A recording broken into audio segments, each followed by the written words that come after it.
জয়গুরু সবাইকে। এই যে আমরা কথায় কথায় বলি না যে আমাদের গ্রহদোষের জন্য আমাদের এই বিপদ হয়, গ্রহদোষের জন্য আমাদের এই সমস্যার সম্মুখীন হতে হয়।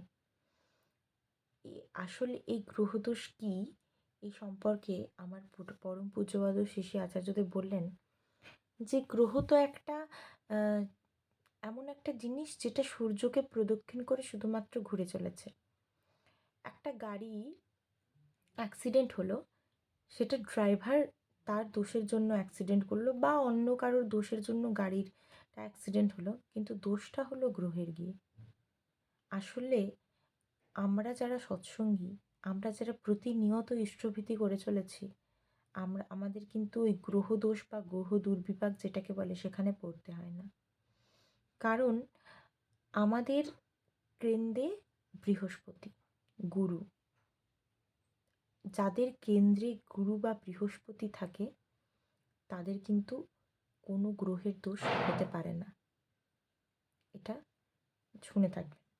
তো ব্যাপারটা হচ্ছে এটাই যে যদি আমার কেন্দ্রে আমার ঠাকুর থাকে, আমার গুরু থাকে, তাহলে কিন্তু আমার গ্রহদোষ আসবে না, আসার কথা নয়। তাহলে আমাদের বিপদ আপত্তি এগুলো হয় কেন?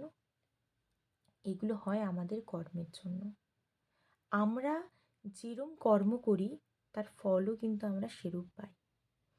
এখন যদি আমার ছেলে সে চুরি ডাকাতি করে, আর আমি ঠাকুরের কাছে দিনরাত প্রার্থনা করি, ঠাকুর তুমি ওকে রক্ষা করো, বাঁচিয়ে দিও, তাহলে কিন্তু সে রক্ষা পাবে না। কারণ তার কর্মটাই সে ওটা করে রেখেছে অলরেডি। আচার্যদেব বলেন এটা কর্মজগৎ, এখানে প্রত্যেককে কর্ম করতে হয়। আর ঠাকুর তিনি হচ্ছেন নিরপেক্ষ, আমার কর্মের দ্বারা তাকে নিয়ন্ত্রিত করা যায়। আমি কতটা তাকে ধরছি তার উপরে তিনি আমার কতটা সেটা বোঝা যায়। আমি যদি তাকে না ধরি তাহলে কিন্তু তিনি হাতটা গুটিয়েই বসে থাকবেন। আমি যদি তাকে ধরি তবে তিনি আমাকে ধরবেন। তাই আগে আমাকে তাকে ধরতে হবে।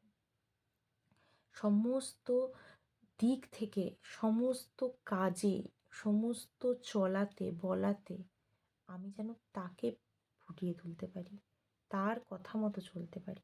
যদি আমি সেইভাবে চলি তাহলে আমার গ্রহ দোষ কেন, কোনো দোষই আমার লাগবে না জীবনে।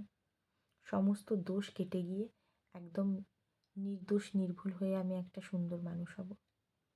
তাই আমাদের এটা মাথায় রাখতে হবে যে আমার কেন্দ্রে সবসময় যেন গুরু থাকে, বৃহস্পতি অর্থাৎ গুরু। গুরু মানে আমার ঠাকুর, যিনি আমার কেন্দ্রে তিনি যদি আমার কেন্দ্রে সব সময় থাকেন তাহলে কোনো গ্রহদোষই আমার কিচ্ছু করতে পারবে না। জয় গুরু।